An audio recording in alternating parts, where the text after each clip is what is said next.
যখন কোনো বান্দা সূরা ফাতিহার একটা করে আয়াত বলে আলহামদুলিল্লাহি রাব্বিল আলামিন, সঙ্গে সঙ্গে আল্লাহ জবাব দিয়ে বলেন হামিদানি আবদি, বান্দা তুই আমার প্রশংসা করলি।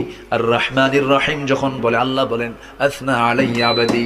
মালিক ইয়াউমিদ্দিন যখন বলে আল্লাহ বলেন মাজ্জাদানি আবদি। এরপরে যখন বলে ইয়াকা না'বুদু ওয়া ইয়াকা নাস্তাঈন পর্যন্ত যখন বলে আল্লাহ বলেন বান্দারে তুই আমার কাছে কি চাস, প্রাণ খুলে চারে বান্দা। ইহদিনাস সিরাতাল মুস্তাকিম থেকে শুরু করে নিয়া ওয়ালাদ-দাল্লিন পর্যন্ত যখন বান্দা বলে তখন আল্লাহ বলেন বান্দা নামাজের মধ্যে এমন প্রেমের খেলা খেললি বান্দা, তুই যা চাইলি সব আমি আল্লাহ কবুল করলাম। ওই বান্দা যখন রুকুতে যায় আল্লাহ তখন অস্থির হন। ওই বান্দা যখন সিজদায় যাওয়ার জন্য প্রস্তুতি নাই, সমস্ত ফেরেশতাকে ডাক দিয়ে বলেন ও ফেরেশতারা, এই বান্দাগুলো আমাকে দেখলো না, রাসূলকে দেখলো না, কোরআনকে দেখে হাদিসকে বিশ্বাস করে আমাকে খুশি করার জন্য তার সবচেয়ে সম্মানজনক